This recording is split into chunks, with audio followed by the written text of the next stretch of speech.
Hi friends, chicken sambar chicken masala ಎಲ್ಲರಿಗೂ ಇಷ್ಟ. ಅದನ್ನು ಮಾಡೋಕ್ಕೆ ಟಮಾಟೆ ಬೇಕೇ ಬೇಕು. ಟಮಾಟೆ ನೋಡಿದರೆ ತುಂಬ ದುಬಾರಿಯಾಗಿದೆ. ಯೋಚನೆ ಮಾಡಬೇಡಿ ಫ್ರೆಂಡ್ಸ್, ಇವತ್ತಿನ ರೆಸಿಪಿಯಲ್ಲಿ ನಾನು ಚಿಕನ್ನಿಗೆ ಟಮಾಟೆ ಇಲ್ಲದೆ ತುಂಬ ಸುಲಭವಾಗಿ ಮನೆಯಲ್ಲೇ ಇರುವ ಇಂಗ್ರೀಡಿಯೆಂಟ್ಸಿಂದ ಸಖತ್ ಟೇಸ್ಟಿಯಾಗಿರುವ ಚಿಕನ್ ಮಸಾಲ ಮಾಡಿ ತೋರಿಸ್ತಾ ಇದ್ದೀನಿ. ವಿಡಿಯೋನ ಸ್ಕಿಪ್ ಮಾಡದೆ ಪೂರ್ತಿ ನೋಡಿ ಫ್ರೆಂಡ್ಸ್. ನಿಮಗೆ ಈ ರೆಸಿಪಿ ಇಷ್ಟವಾದರೆ ಪ್ಲೀಸ್ ಲೈಕ್ ಮಾಡಿ, ಸಬ್ಸ್ಕ್ರೈಬ್ ಮಾಡಿ, ಶೇರ್ ಮಾಡಿ ನಿಮ್ಮ ಫ್ಯಾಮಿಲಿ ಮೆಂಬರ್ ಜೊತೆಗೆ ಮತ್ತು ನಿಮ್ಮ ಫ್ರೆಂಡ್ ಜೊತೆಗೆ. ವೆಲ್ಕಮ್ ಟು ಪ್ರೀತಿಯಿಂದ ಅಡುಗೆ ಮನೆ. ಮೊದಲಿಗೆ 4 ಈರುಳ್ಳಿನ ಸಿಪ್ಪೆ ಸೊಲ್ಬಿಟ್ಟು ವಾಶ್ ಮಾಡಿ ತೊಗೊಂಡಿದ್ದೀನಿ. ಈ ಈರುಳ್ಳಿನ ನಾವು ಕಟ್ ಮಾಡಿಬಿಟ್ಟು ಅದರ ವೈಟ್ ಪಾರ್ಟ್ ಅಂದರೆ ರೂಟ್ ಪಾರ್ಟನ್ನು ಕಟ್ ಮಾಡಿಬಿಟ್ಟು ತೆಗೆದುಬಿಡಬೇಕು. ತೆಗೆದುಬಿಟ್ಟು ಇದನ್ನು ನಾವು ಸ್ಲೈಸಾಗಿ ಕಟ್ ಮಾಡ್ಕೊಳ್ಬೇಕಾಗುತ್ತೆ ಫ್ರೆಂಡ್ಸ್. ಸ್ಲೈಸಾಗಿ ಕಟ್ ಮಾಡ್ಕೊಳ್ಳಿ, ಜಾಸ್ತಿ ತೆಳಗಿಳಿದ್ರೂ ಪರವಾಗಿಲ್ಲ, ದಪ್ಪ ಅಂತೂ ಕಟ್ ಮಾಡ್ಕೊಳ್ಬೇಡಿ. ಈ ರೀತಿ ಕಟ್ ಮಾಡ್ಕೊಳ್ಳಿ. ಎಲ್ಲ ಈರುಳ್ಳಿನ ನೀವು ಇದೇ ರೀತಿ ಕಟ್ ಮಾಡ್ಕೊಳ್ಬೇಕಾಗುತ್ತೆ. ಕಟ್ ಮಾಡಿರೋ ಎಲ್ಲ ಈರುಳ್ಳಿನ ಈ ರೀತಿ ಕ್ರಷ್ ಮಾಡ್ಕೊಳ್ಬೇಕಾಗುತ್ತೆ. ಕ್ರಷ್ ಮಾಡಿಬಿಟ್ಟು ಇದನ್ನು ನಾವು ಬಿಡಿ ಬಿಡಿ ಮಾಡ್ಕೊಳ್ಬೇಕು. ನೋಡಿ ಫ್ರೆಂಡ್ಸ್, ಇದನ್ನು ಪ್ಲೇಟಲ್ಲಿ ಹಾಕಿ ತೋರಿಸ್ತಾ ಇದ್ದೀನಿ ನಿಮಗೆ ಹತ್ರದಿಂದ.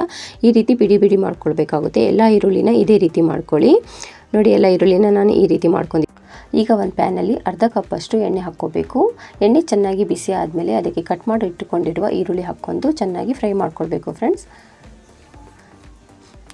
ಈರುಳ್ಳಿ ಬ್ರೌನ್ ಕಲರ್ ಬರುವವರೆಗೂ ನಾವು ಫ್ರೈ ಮಾಡ್ಕೊಳ್ಬೇಕಾಗುತ್ತೆ. ಇನ್ನು ನೀವು ನನ್ನ ಚಾನಲನ್ನು ಸಬ್ಸ್ಕ್ರೈಬ್ ಮಾಡಿಲ್ಲವಾದರೆ ಪ್ಲೀಸ್ ಸಬ್ಸ್ಕ್ರೈಬ್ ಮಾಡ್ಕೊಳ್ಳಿ. ಪಕ್ಕದಲ್ಲಿರೋ ಬೆಲ್ ಬಟನ್ನು ಕ್ಲಿಕ್ ಮಾಡಿ.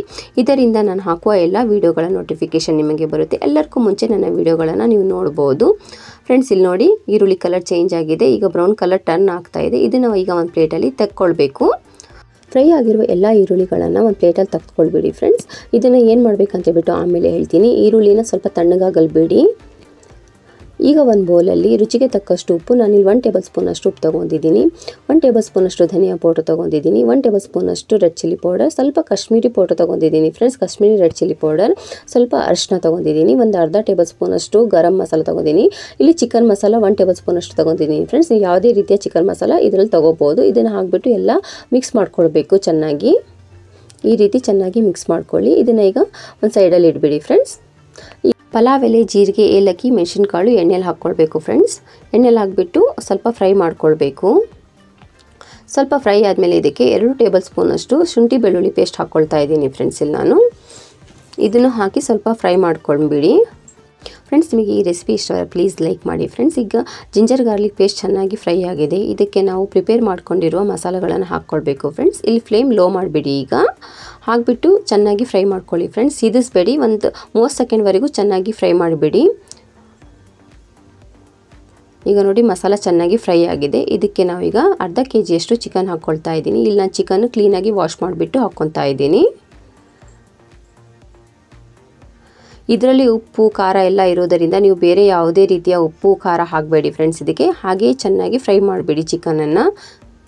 ಈ ಚಿಕನ್ ಮಸಾಲೆಗೆ ಜಾಸ್ತಿ ಮಸಾಲೆಗಳೇನು ಯೂಸ್ ಮಾಡಿಲ್ಲ, ಕಡಿಮೆ ಮಸಾಲೆಗಳಲ್ಲಿ ತುಂಬ ಟೇಸ್ಟಿಯಾಗಿರುವ ಚಿಕನ್ ಮಸಾಲ ರೆಡಿ ಆಗುತ್ತೆ. ಚಿಕನನ್ನು ಇದೇ ರೀತಿ ಒಂದು 2 ರಿಂದ 3 ನಿಮಿಷ ಫ್ರೈ ಮಾಡ್ಕೊಂಬಿಡಿ. ಇದನ್ನು ಮುಚ್ಚಬಿಟ್ಟು ಒಂದು 2 ನಿಮಿಷ ಹಾಗೇ ಬಿಡಿ.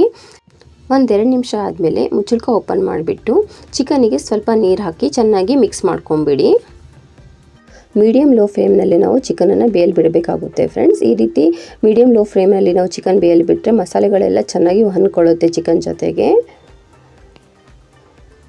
ಇದನ್ನು ಈಗ ಮುಚ್ಚಿಬಿಟ್ಟು ಬೇಯಲ್ಬಿಟ್ಬಿಡಿ ಫ್ರೆಂಡ್ಸ್. ಈಗ ಒಂದು ಮಿಕ್ಸಿ ಜಾರ್ ಒಳಗೆ ಫ್ರೈ ಮಾಡಿಟ್ಟುಕೊಂಡ ಈರುಳ್ಳಿನ ಹಾಕ್ಕೊಳ್ಬೇಕು. ಈರುಳ್ಳಿ ಜೊತೆಗೆ 1 ಕಪ್ಪಷ್ಟು ಮೊಸರು ತೊಗೊತಿದ್ದೀನಿ ಫ್ರೆಂಡ್ಸ್. ಇಲ್ಲಿ ಮೊಸರು ಹುಳಿಯಾಗಿರೋದು ತೊಗೋಬೇಡಿ. ಇದ್ರ ಜೊತೆಗೆ ನೀರು ಹಾಕಬೇಡಿ ಫ್ರೆಂಡ್ಸ್. ಬರೀ ಈರುಳ್ಳಿ ಮತ್ತು ಮೊಸರನ್ನೇ ಪೇಸ್ಟ್ ಮಾಡ್ಕೊಳ್ಬೇಕು. ನುಣ್ಣಗೆ ಇದನ್ನು ಪೇಸ್ಟ್ ಮಾಡ್ಕೊಳ್ಬೇಡಿ ಫ್ರೆಂಡ್ಸ್. ನೋಡಿ, ಈ ರೀತಿ ನುಣ್ಣಗೆ ಪೇಸ್ಟ್ ಮಾಡ್ಕೊಳ್ಬೇಕು.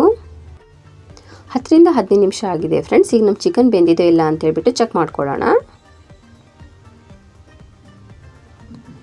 ಚಿಕನ್ ಚೆನ್ನಾಗಿ ಬೆಂದಿದೆ ಫ್ರೆಂಡ್ಸ್ ಈಗ ನಮ್ಮದು. ಈಗ ಇದಕ್ಕೆ ಪೇಸ್ಟ್ ಮಾಡಿದ್ದೀವಲ್ಲ ಫ್ರೆಂಡ್ಸ್, ಈರುಳ್ಳಿ ಮತ್ತು ಮೊಸರಿಂದು, ಅದನ್ನು ಹಾಕ್ಕೊಳ್ಬೇಕು.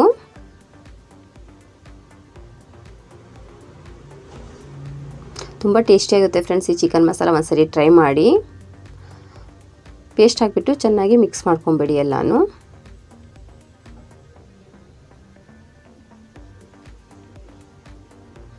ಇದನ್ನು ಈಗ ಲೋ ಫ್ಲೇಮಲ್ಲಿ ನಾವು 5 ನಿಮಿಷ ಹಾಗೆ ಬಿಡಬೇಕು ಫ್ರೆಂಡ್ಸ್. ಸ್ವಲ್ಪ ಎಣ್ಣೆ ಎಲ್ಲ ಮೇಲೆ ಬರೋ ತನಕ ಮುಚ್ಚಿಬಿಟ್ಟು ಒಂದು 5 ನಿಮಿಷ ಹಾಗೆ ಬಿಡಿ. 5 ನಿಮಿಷ ಆದಮೇಲೆ ಓಪನ್ ಮಾಡ್ತಾ ಇದ್ದೀನಿ. ನೋಡಿ ಫ್ರೆಂಡ್ಸ್, ಎಣ್ಣೆ ಎಲ್ಲ ಸೈಡಿಗೆ ಚೆನ್ನಾಗಿ ಬಂದಿದೆ. ಈಗ ಇದು ಆಗಿದೆ ಫ್ರೆಂಡ್ಸ್. ಇದಕ್ಕೆ ನಾವು ಈಗ ಫ್ರೆಶ್ಶಾಗಿ ಕಟ್ ಮಾಡಿರುವ ಕೊತ್ತಂಬರಿ ಸೊಪ್ಪು ಹಾಕ್ಕೊಳ್ಬೇಕು. ನೋಡಿದ್ರಲ್ಲ ಫ್ರೆಂಡ್ಸ್, ಟಮಾಟನ್ ಇಲ್ಲದೇನು ಮನೆಯಲ್ಲಿರುವ ಸಾಮಾನಿಂದ ಎಷ್ಟು ಟೇಸ್ಟಿಯಾಗಿರುವ ಚಿಕನ್ ಮಸಾಲ ರೆಡಿಯಾಗಿದೆ ಅಂತ ಹೇಳ್ಬಿಟ್ಟು. ನಮ್ಮ ಮನೆಯಲ್ಲಂತೂ ಈ ಚಿಕನ್ ಮಸಾಲ ತುಂಬ ಇಷ್ಟಪಟ್ಟಿದ್ದಾರೆ. ನಿಮ್ಮ ಮನೆಯಲ್ಲಿ ಇಷ್ಟಪಟ್ಟಿದ್ದಾರೆ ಇಲ್ಲ ಅಂತ ಹೇಳ್ಬಿಟ್ಟು ಕಮೆಂಟಲ್ಲಿ ಹೇಳಿ. ಥ್ಯಾಂಕ್ ಯು ಫಾರ್ ವಾಚಿಂಗ್ ಪ್ರೀತಿಯಿಂದ ಅಡುಗೆ ಮನೆ.